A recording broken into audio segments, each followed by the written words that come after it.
So what was the first thing that we did yesterday? Cauchy's theorem for a triangle. So Cauchy's theorem for a triangle, and using that, Cauchy's theorem for a disk, or more generally, Cauchy's theorem for a star-like domain. So in particular, convex domains and disks and so on, rectangles, whatever, convex polygons, anything. Of course, polygons need not be convex, right? They can be like this.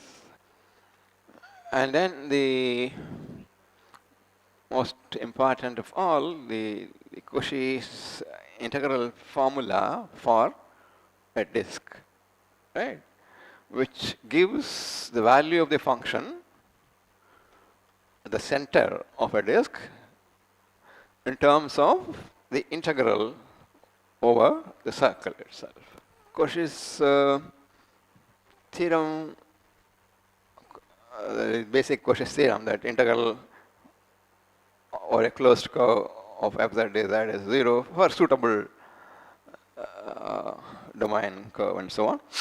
So apparently this was known to Gauss already in 1811.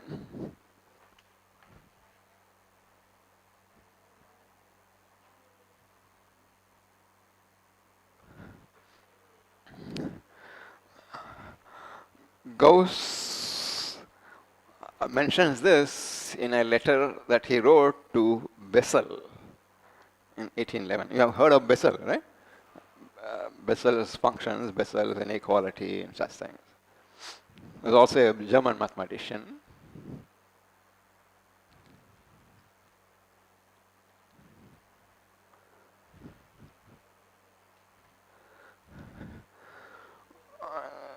So in a letter to Gauss, letter to Bessel, Gauss mentions this theorem, actually, the Cauchy, what we call as Cauchy's theorem now. Of course, he didn't publish anything about that, as is not uncommon with Gauss. He knew most of the things, but he did not publish all the things. Cauchy's integral formula. See, of course, Cauchy's theorem, Cauchy himself proved in 1825 or something, some 14 years later after this. Cauchy's integral formula apparently was proved by Cauchy in 1831. So this is Cauchy's theorem.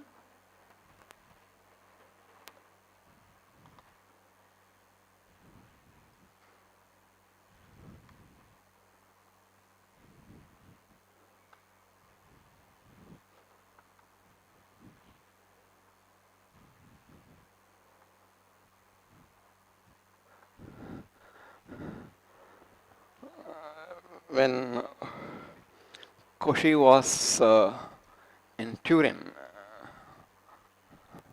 that city called Turin, in Italy. So Cauchy was in exile at that time in Italy, apparently. So the integral formula was obtained by him at that time. See, Cauchy has had a lot of political career this way, that way, and so on. He was Napoleon's scientific representative in Egypt when Napoleon invaded Egypt, and so on and so forth. There are a lot of things, political things about Cauchy. We'll not go into all that anyway. So in 1831, apparently he was in exile in Turin. I don't know for what reason, but anyway. This theorem was proved in 1831, the Cauchy's integral formula. So this is essentially the result on which all further developments of complex analysis rests. The Cauchy's integral formula, the power series expansion, and so once you have the power series expansion, all the other consequences, all basic things about analytic functions. So Cauchy's integral formula is essentially the starting point of more or less the whole development of basic complex function theory. So, what was Cauchy's integral formula?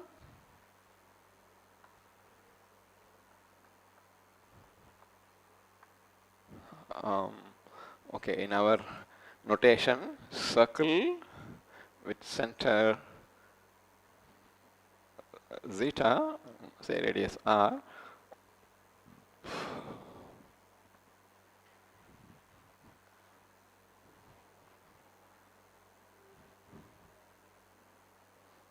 right? So this is mod z minus zeta equal to r. Okay, this one. Circle lying inside your domain of definition. So using the parametric equation for this circle, what is the parametric equation for this circle? That equal to zeta plus r e power it. Of course, t lying between 0 and 2 pi. So if you plug in these things here, so what are you going to get? So this integral will be equal to 1 over 2 pi I 0 to 2 pi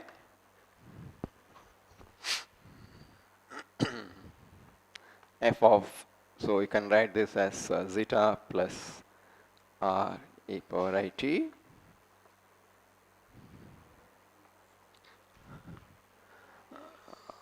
r e power it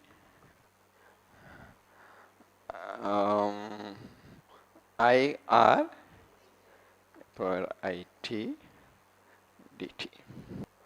So what do we end up with?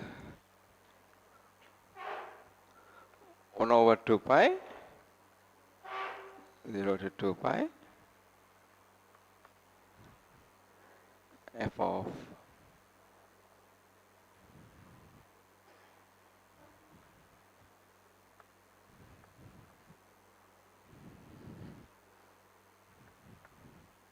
right. So what is the right hand side?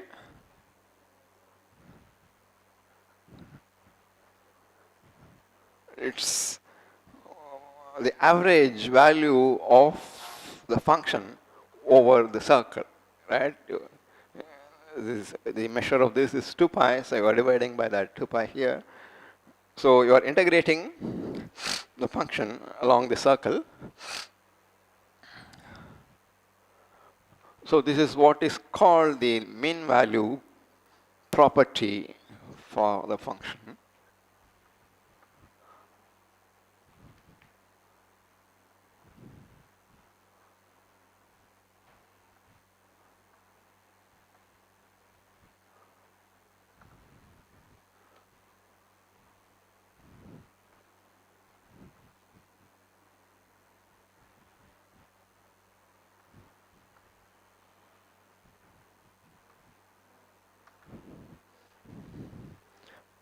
Mean means average, right? So the average value of the function over the circle. Of course, once you have this mean value, you can get an estimate for the function.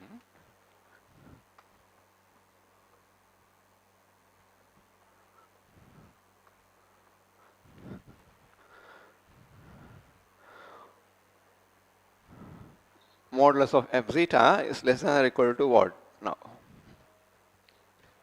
You can take the modulus inside there. I mean, so maximum of the function over the circle times 1 over 2 pi, 0 2 pi. That's all. So it's just less than or equal to the maximum value.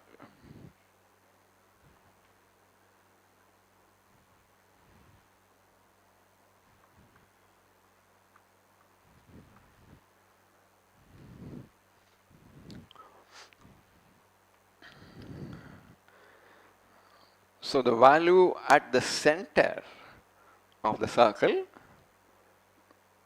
is dominated by the maximum value on the boundary, right? So this is the center of the circle. So here you are taking supremum over the boundary of the circle. So this in a way reflects something that we are going to see later on, what is called the maximum modulus principle. So the maximum is attained only on the boundary, not in the interior.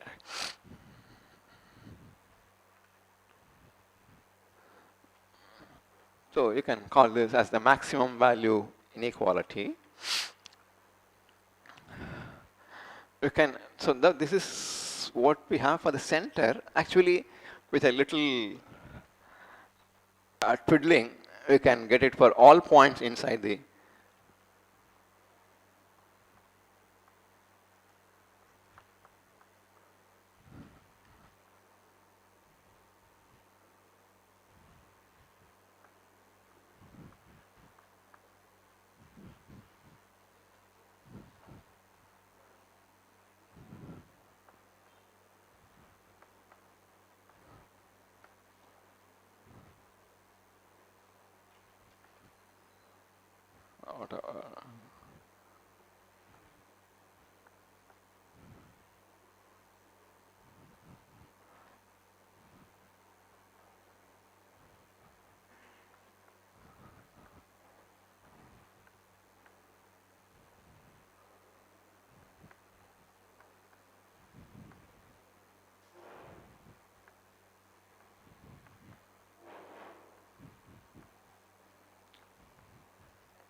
circle. See.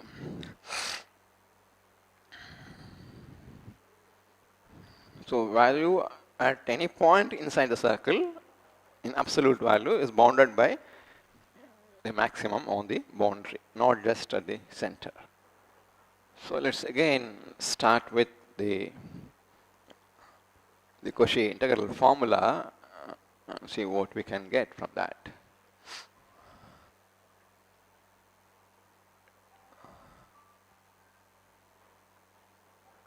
Disk with center Z0 and radius R lies inside the domain of the function, analytic function f. We can, you choose, that is, you take a domain, a function which is analytic on the domain, take a point in the domain, take a disk around that point which lies inside the domain. Okay. So what you have there in the integral formula is 1 over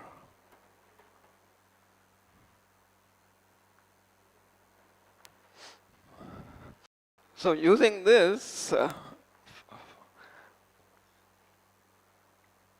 I want to get something around Z0 as a power series.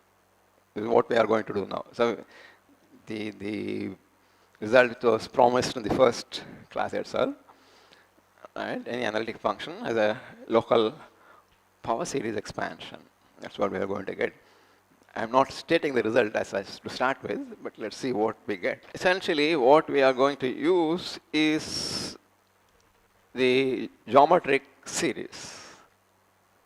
What is the geometric series? What do we know about it?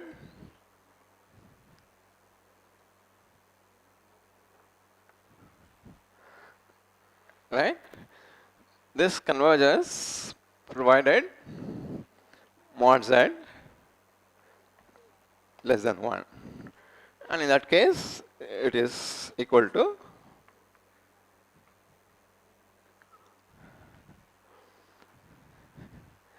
This is what we are going to use.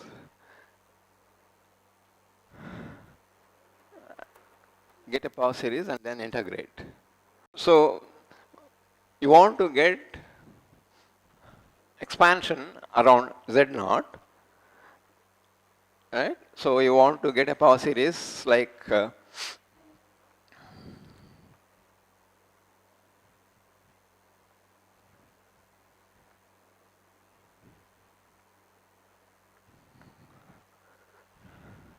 which is valid in some neighborhood of Z naught. So starting with the integral formula, how can we get this?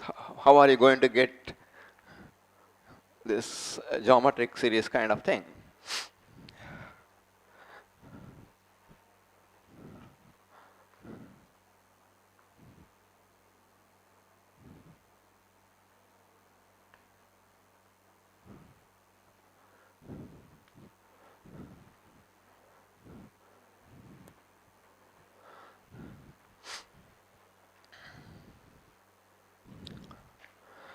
You want something with absolute value less than 1.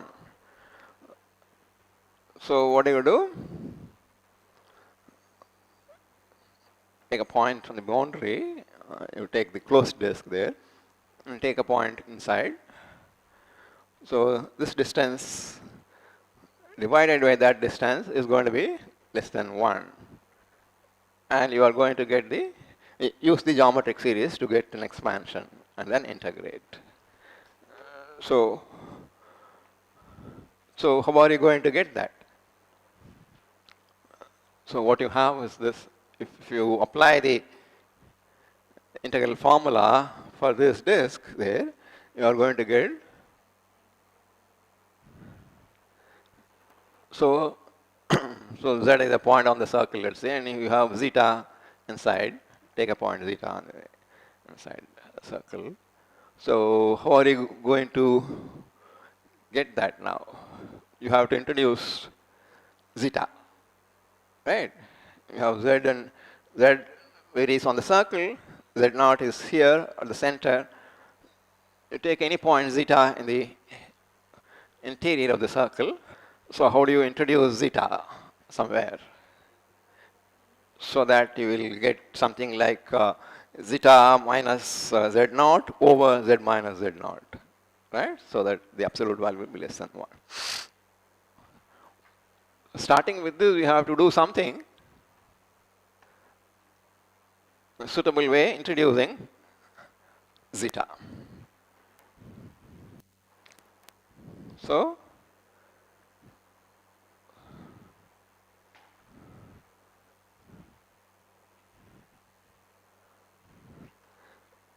if you look at this,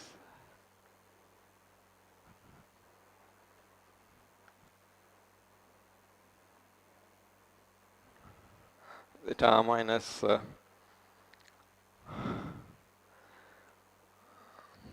so what are you going to get?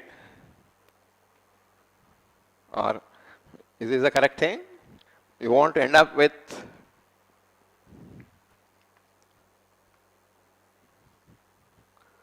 right? Zeta is a point inside, so you have to get a power series like that to any interior point of the disk. So add and subtract something. What is the correct thing to do?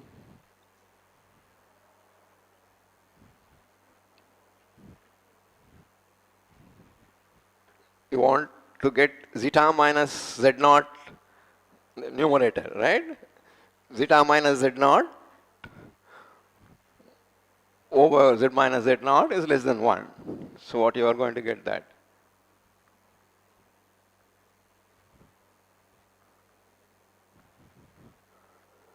So this is less than 1. So you have to get this one. 1 minus this, right? So that you will get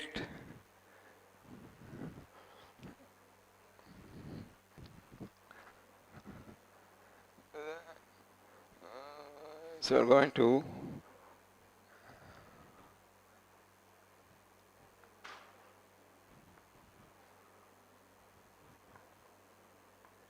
So you're going to expand this.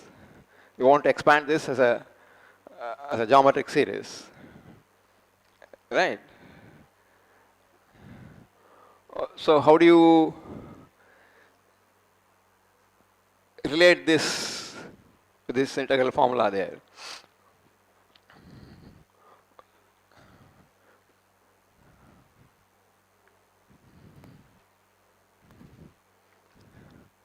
This will be what?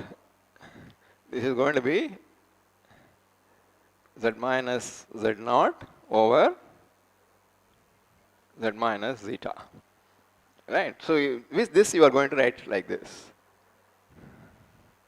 What about this?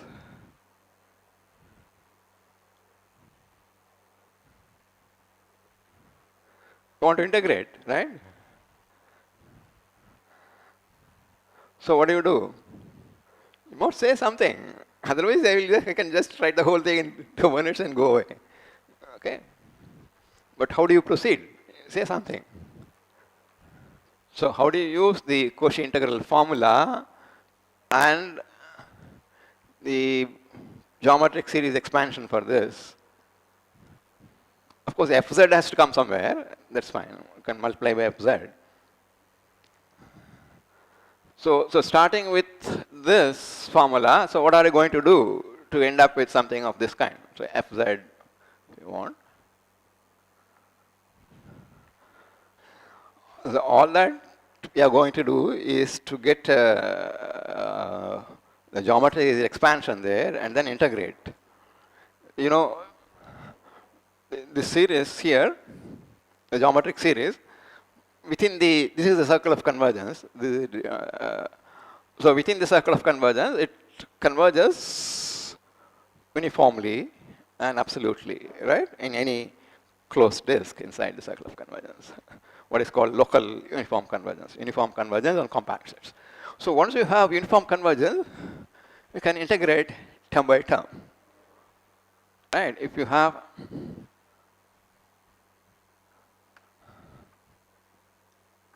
if this converges uniformly on compact subsets of disk or whatever, so on the disk, on the circle, you can integrate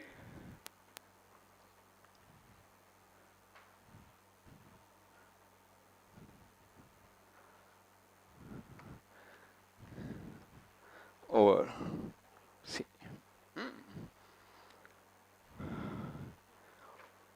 This, of course, you must have proved it for the real case, right? But the same thing is true in the complex case, no different. Right? See, Oliver real analysis, whatever you did, the important thing is the domain lies in R, an interval or whatever.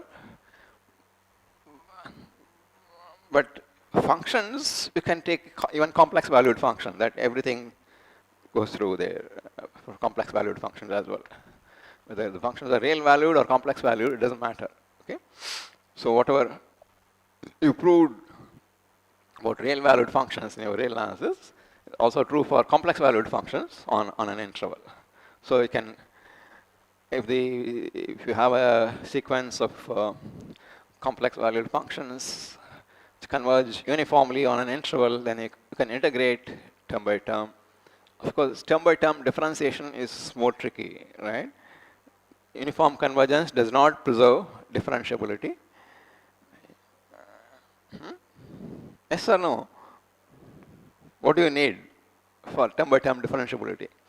You need the convergence of the series plus uniform convergence of the differentiated series. Right? If un prime, sigma un prime converges uniformly, sigma un converges, and sigma un prime converges uniformly, then you can differentiate term by term. So term by term differentiation is not that straightforward. Whereas integration is fine. As long as you have uniform convergence, you can integrate term by term. So what will you do here?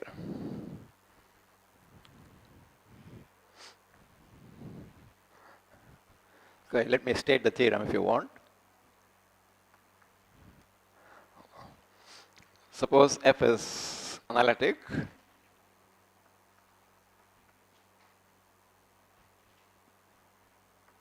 in omega and z naught is in omega. Then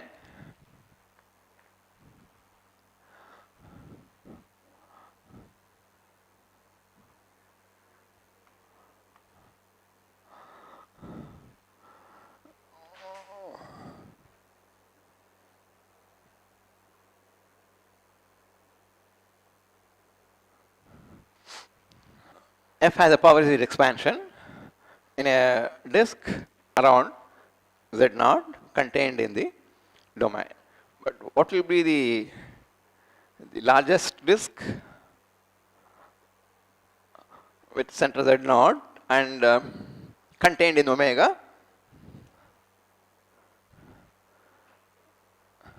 What will be the radius of that disk? The largest disk with center z naught and contained in omega, what will be the radius of that? Yeah, so what you do is look at the distance of any point from z naught to the boundary point. So look at the boundary points and look at the distances to z naught. You take the minimum of this or the infimum of that. Is it infimum or minimum? Minimum exists? When does infimum becomes a minimum? When infimum is attained, it is a minimum, right? So you have compact sets. The closed curves are all compact, so distance is minimum. Distance is a continuous function. So the largest circle with center z naught and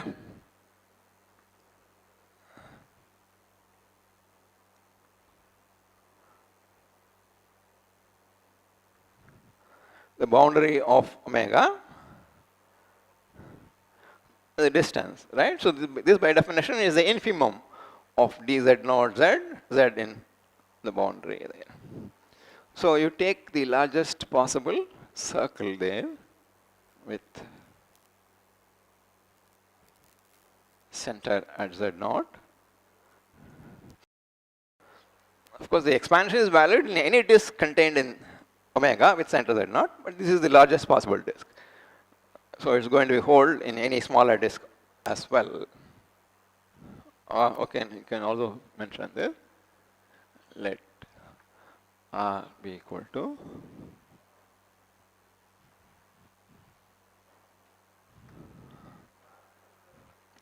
R, of course, a better thing would be, see, omega to start with may not be even bounded, right? Omega can be the whole plane. So, so maybe it's better to state the thing as you take R such that the disk it sends out, and if that disk has infinite radius, so it's going to be the whole plane, right? So the function is going to be an entire function in that case, and so on.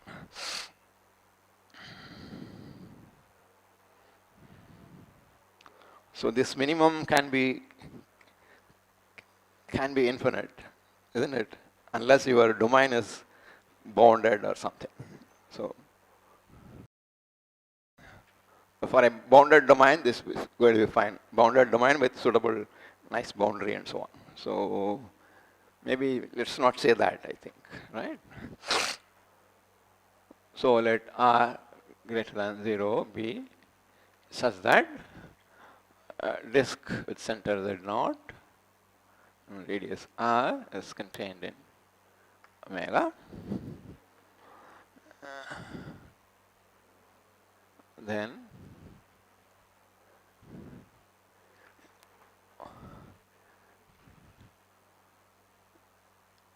fz has a power series expansion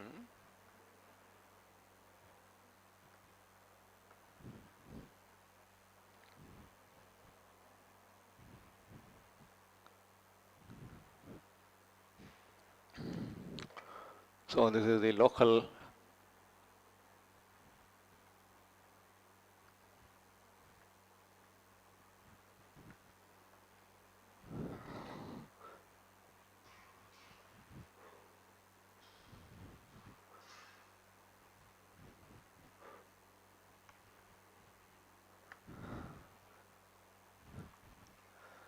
of course there is no problem with writing like this also provided you allow the value infinity for r.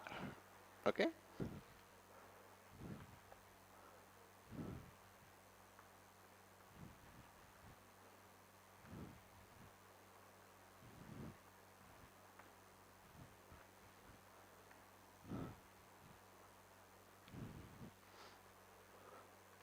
In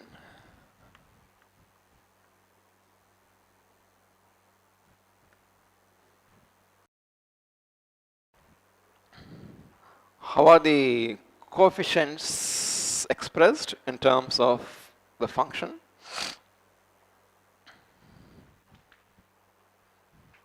We have seen this long back when you looked at power series, right?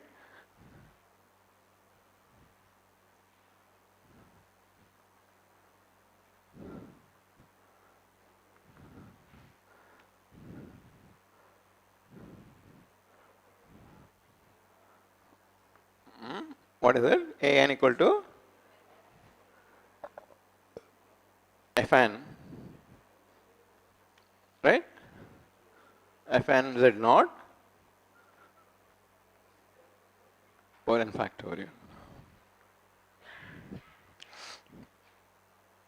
So I have told you how we're going to prove this. So one of you should come forward with a suggestion to how you start the proof. Once you start the proof is going to be finished. Okay? You're going to start with the Cauchy integral formula and use the geometric series, integrate the series. That's all we are going to do. So you have to tell me what exactly you are going to do, right? What the what do you do? How starting with the Cauchy integral formula, you are going to end up with the geometric series. Okay.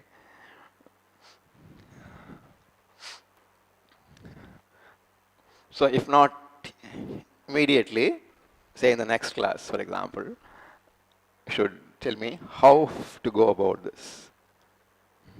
So once you have this power series expansion, we can do a lot of things. For one, we already had observed that you can differentiate a power series term by term, and the derivative of the function is given by the differentiated series, power series. So this is true for any derivative. So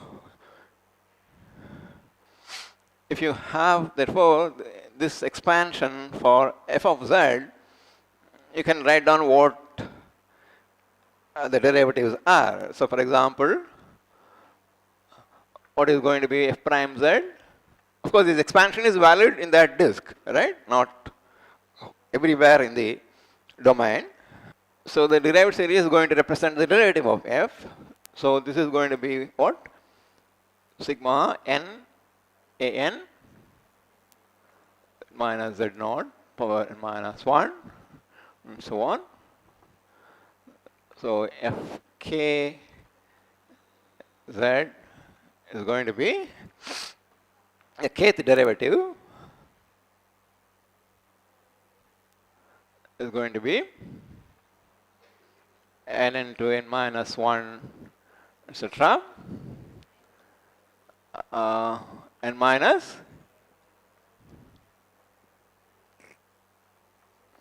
right?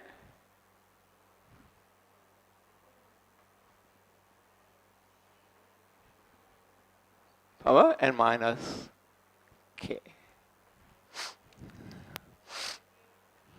Hmm? Oh, an, of course, yeah.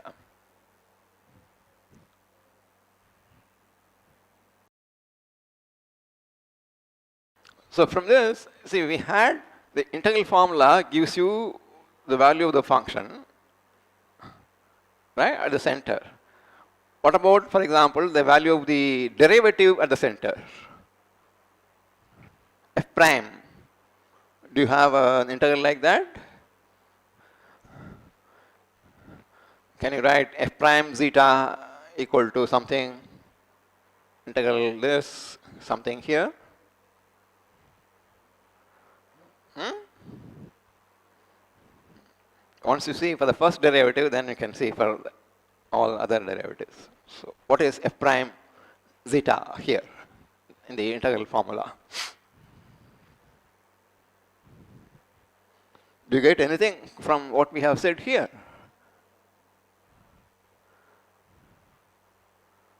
So when you have a power series, we already said the coefficients are given by this. Okay? Uh, look at only the first derivative to start with. F dash z is this now. So what is the nth coefficient in the series for f prime? Forget the derivative here, so suppose call this gz. Right? Gz has a power series expansion like that. So what is the nth coefficient? This is the formula. If you have a power series expansion for f, these are the coefficients. So the nth derivative of this divided by n factorial. Well, what is that? So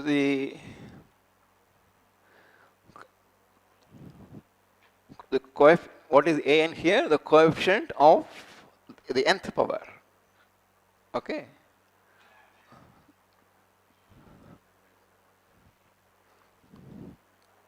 So using this, what are the coefficients here in terms of f prime?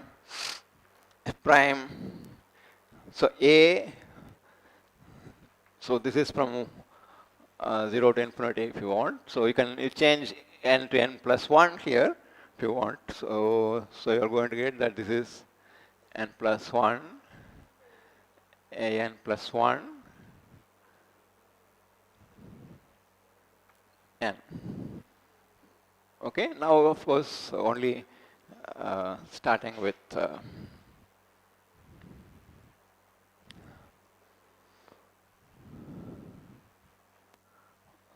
it's from 0 to infinity. So what is n plus 1 times an plus 1? So that is the coefficient of the nth power now. So what is that equal to? According to this formula.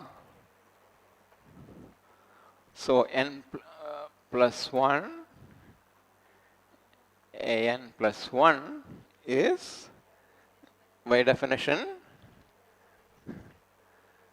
the nth derivative of that function here. So which means nth derivative of f prime. So the n plus first derivative at z naught by do you get anything new? Is this same as this? What do you get? Forget the coefficients now. Qualitatively, what do you get from this? Any analytic function has a local power series expansion. And we know something about power series already. So the derivative also has power series expansion, which means the derivative also is an analytic function. Right? So the derivative of an analytic function is again analytic function in the same domain. Okay? So remember that analyticity or differentiability is a local property, right? Meaning what? Only you have to look at only a neighborhood of that point to see whether the function is analytic or not, right? So once the function is analytic in some neighborhood of the point, for each point, I mean that's what the definition is, right? So the function is analytic in each neighborhood, in some neighborhood of every point, then the function is analytic in the whole domain. So having a power series expansion, we have only, remember, only local power series expansion. But so locally, therefore, you get that f prime is an analytic function in some neighborhood of each point of the domain. And therefore, f prime is analytic in the whole domain. Okay?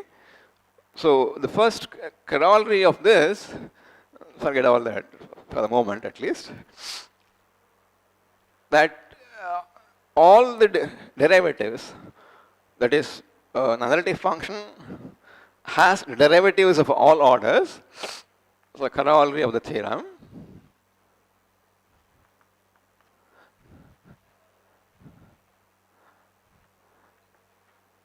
An analytic function in a domain has derivatives of all orders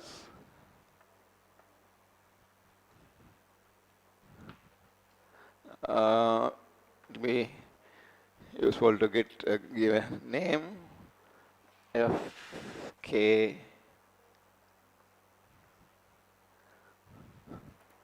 has derivatives fk of all orders and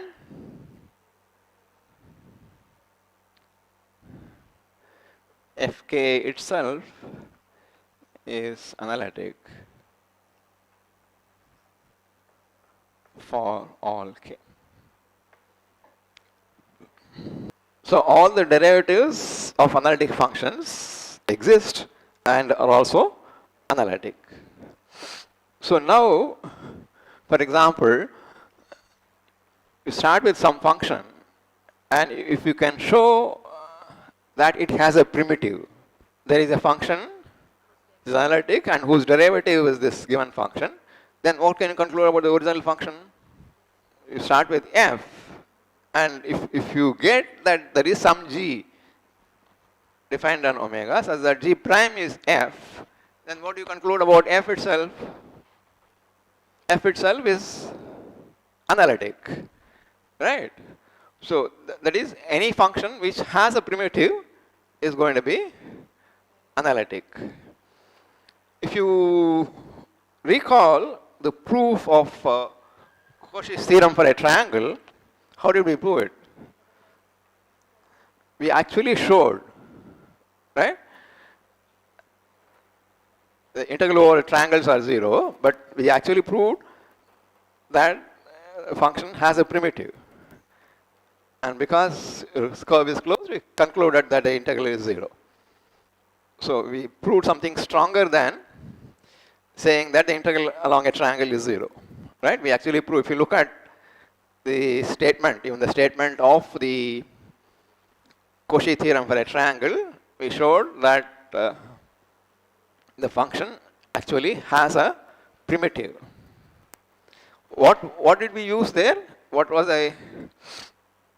just look at the proof of that Cauchy's theorem for a triangle. What did we have there? Or just have a look at what we did yesterday. Cauchy's theorem for a triangle and then Cauchy's theorem for a convex set. Just look at what we did. What did we use in the proof of Cauchy's theorem for a convex set or a star-shaped domain? We used only Cauchy's theorem for a triangle, right? So what does Cauchy's theorem for a triangle say?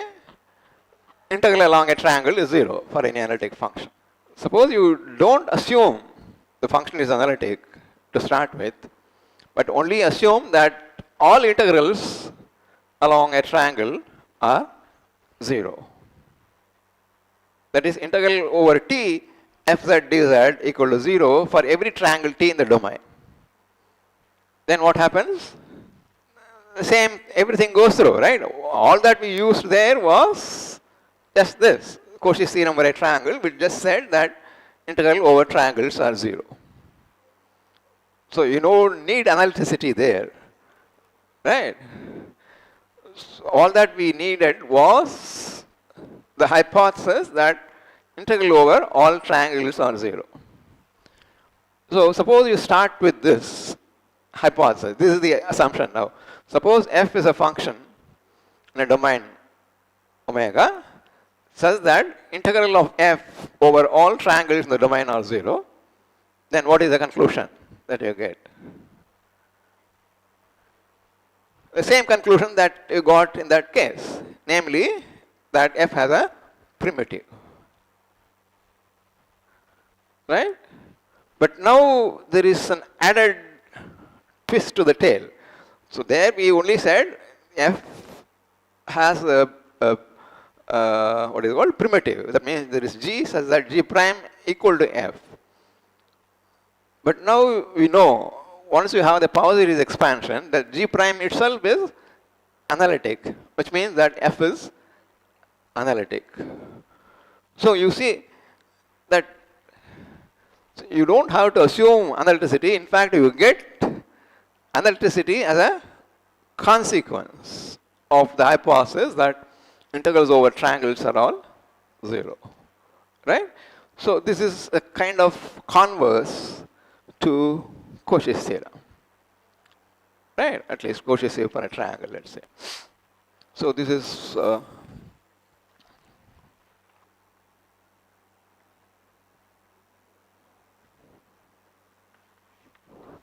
called Morera's theorem. Morera, of course, from the name you can see that he was an Italian mathematician. So suppose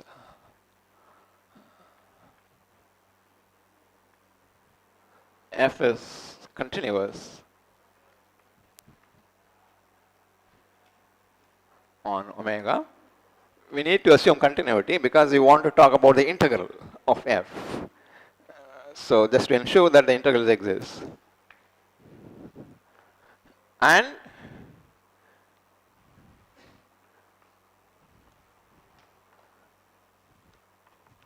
equal to 0 for all triangles T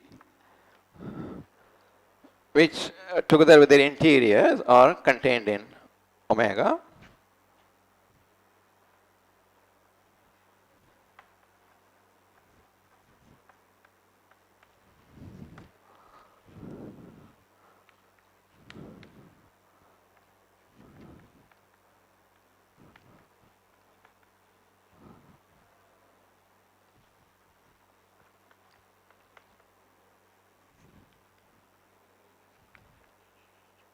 Then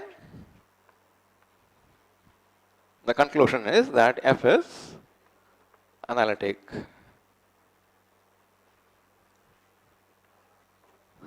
in omega. So essentially, we don't have to write any proof because we just have to repeat the proof that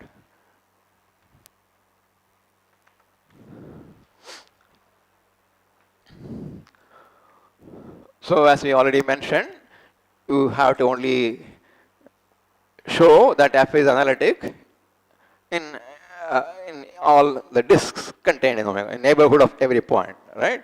So take any disk inside omega, you show that f is analytic in that disk. A disk is convex, so the same argument that we gave, that proof of Cauchy's theorem, goes through. Okay? So it suffices us to show that f is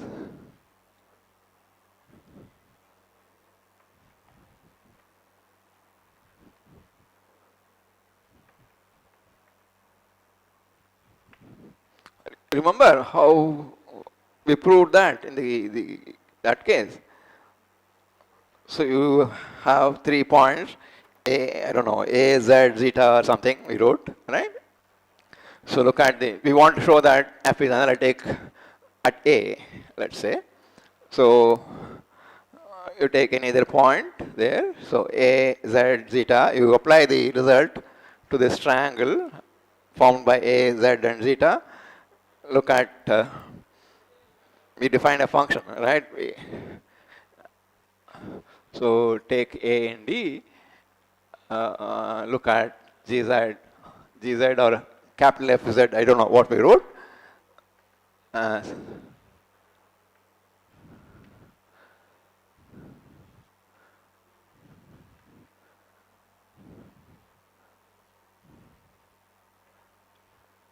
this was a function that we took. We showed that this is analytic and the derivative is f at A, right? So you just reproduce that proof now, okay? So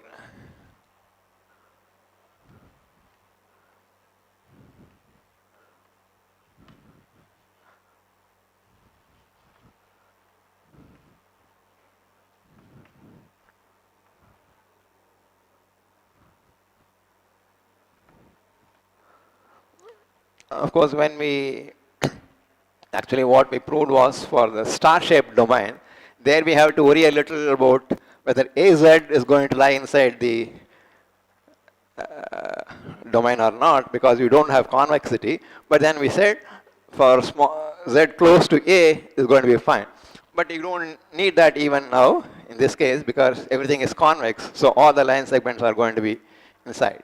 So simpler than what we proved that was given for Cauchy's theorem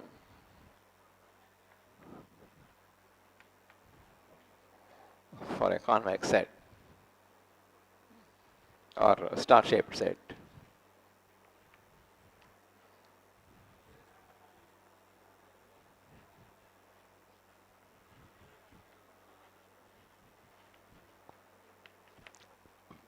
So this is a very useful theorem, very simple converse of Cauchy's theorem, so to say, but it is very useful in many situations to conclude analyticity. Okay. So what do you conclude now? To get what?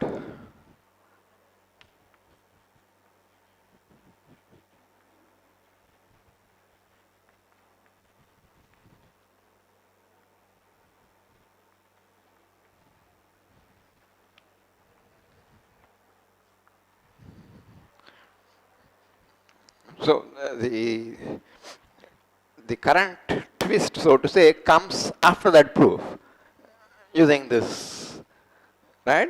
G prime itself is analytic, so F is analytic.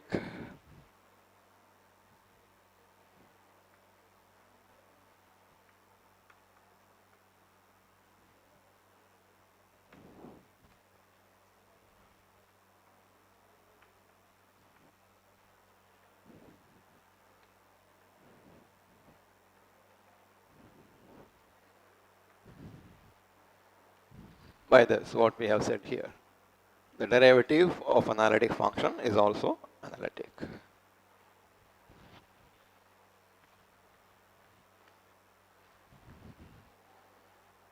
So, to show that something is analytic in a domain, all that you have to show is that if you invoke Morira's theorem, just to show that integrals along all triangles are 0.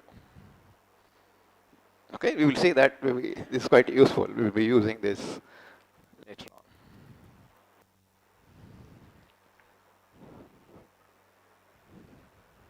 Break one more. On the turn, okay. Have a break. And after the break, one of you is giving a proof for that. Where is that? Yes, the main theorem. Main theorem is now simple. Okay.